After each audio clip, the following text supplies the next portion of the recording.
Friends, स्वागत है आप लोगों को अपने यूट्यूब चैनल अर्चना ऑनलाइन क्लासेस में। सो फ्रेंड्स, आज हम लोग सीटेट जुलाई 2024 के लिए हिंदी का पेडागोजी लेकर आए हूँ फ्रेंड्स। जिससे कि इससे पहले हमने बहुत से हिंदी पेडागोजी के वीडियो कर चुके हैं, जान चुके हैं हिंदी पेडागोजी के बारे में। तब आज जानेंगे भाषा अर्जन भाषा अधिगम में अंतर क्या है। भाषा अर्जन और भाषा अधिगम में अंतर क्या है, तो चलिए शुरू करते हैं। पहले है भाषा अर्जन और दूसरा है भाषा अधिगम। इन दोनों में अंतर क्या है?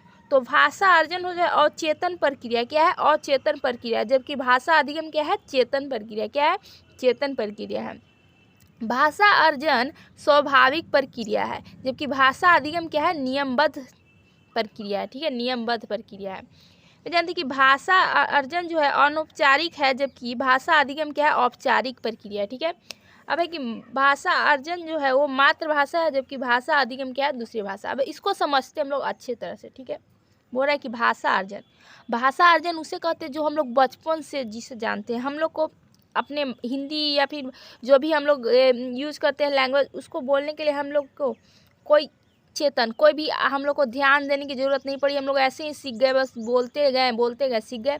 स्वाभाविक है, हम लोग स्वाभाविक है, हम लोग के साथ जैसे बोला गया वैसे हमने सीखा। ठीक है, अनौपचारिक है, इसके लिए कोई हमें पढ़ाई लिखाई या अध्ययन नहीं करना पड़ा। ठीक है, मातृभाषा ये हमारे घरेलू भाषा है जो हमने ऐसे ही सीख लिया बिना किसी मेहनत के। ठीक है, अब जानते हैं भाषा अधिगम। जैसे हम लोग इंग्लिश सीखना चाहते हैं, ठीक है, तो उसको अधिगम, उसको लिए हम लोग को ध्यान देना पड़ेगा, पढ़ना पड़ेगा नियमबद्ध तरीक़ों से। उसके लिए हम लोग नियम से पढ़ना होगा कि ये पढ़ लिया, अब इसको पढ़ना है, अब इसको पढ़ना है। औपचारिक है कि हम लोगों को उसको लिए फॉर्मल, उसके लिए बहुत ध्यान से उसको बोलना भी होगा। और दूसरी भाषा यह कोई मातृभाषा नहीं है। मातृभाषा हमारा जो हम लोग शुरू से बोलते हैं उसी को मातृभाषा बोलते हैं, और जो हम लोग दूसरा अधिगम करके मेहनत करके जो लैंग्वेज सीखते हैं वो दूसरी भाषा कहलाती है। ठीक है, इतना से हमको उम्मीद है कि आप लोग समझ गए होंगे। ठीक है, नहीं तो कमेंट में कमेंट कीजिएगा, फिर से एक वीडियो इसके लिए प्रोवाइड कर दिया जाएगा।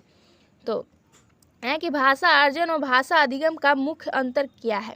भाषा अर्जन और भाषा अधिगम का मुख्य अंतर क्या है? तो वातावरण का है। दूसरा है कि मातृभाषा हमेशा अर्जित की जाती है। मातृभाषा क्या है? अर्जित की जाती है। बच्चा एक से अधिक भाषाएं भी अर्जित कर सकता है वातावरण से। देखिए, भाषा अर्जन और भाषा अधिगम में मुख्य अंतर यह है कि भाषा अर्जन वातावरण का है। मातृभाषा हमेशा अर्जित की जाती है। ठीक है, जो हमारे घरेलू भाषा उसे अर्जित की जाती है, जबकि बच्चा एक से अधिक भाषा भी अर्जित कर सकता है। अगर उसके समाज में एक से अधिक भाषाएं बोली जा रही है तो वो एक से अधिक भाषा भी सीख सकता है। उसके लिए उसको अधिगम करने की भी ज़रूरत नहीं है। मान लीजिए कि आप जहाँ हैं वहाँ पे हिंदी बोली जाती है, भोजपुरी बोली जाती है, इंग्लिश भी बोली जाती है, तो तीनों के साथ आप बचपन से ही तालमेल करके चल रहे हैं, तो आपको तीनों भाषा के लिए कोई मेहनत नहीं करना पड़ा, क्योंकि आपने सब भाषा सीख लिया है। अब जानते हैं लक्ष्य भाषा क्या है। ठीक है, लक्ष्य भाषा क्या है? तो लक्ष्य भाषा दूसरी भाषा या स्कूल की भाषा। लक्ष्य भाषा क्या हो गया? दूसरी भाषा या स्कूल की भाषा। जैसे अपने स्कूल में जाते हैं तो वहाँ पे दूसरा लैंग्वेज फॉर्मल में हम लोग आते हैं, औपचारिक तरीक़ों से बात करते हैं, तो उसको बोलते हैं कि दूसरी भाषा या स्कूल की भाषा। ठीक है, लक्ष्य भाषा कहते हैं। अब मातृभाषा, तो मातृभाषा क्या है? भाषा का पहला रूप है मातृभाषा, हमेशा अर्जित करते रहते हैं। एनसीएफ भी कहता है कि बच्चे को प्राथमिक स्तर पर बच्चे को मातृभाषा का प्रयोग करने दो, ताकि बच्चा स्वाभाविक तथा सरल प्रक्रिया से सीखेगा। एनसीएफ है 2005, वो कहता है कि नेशनल कैरिकुलम फ्रेम, वो कहता है ना फ्रेंड्स कि आप बच्चे को मातृभाषा का प्रयोग करने दो ताकि वह स्वाभाविक तथा सरल प्रक्रिया से कोई भी चीज़ को सीख सके। ठीक है, एनईपी 2020 ने भी यही हमारा कहा है, नेशनल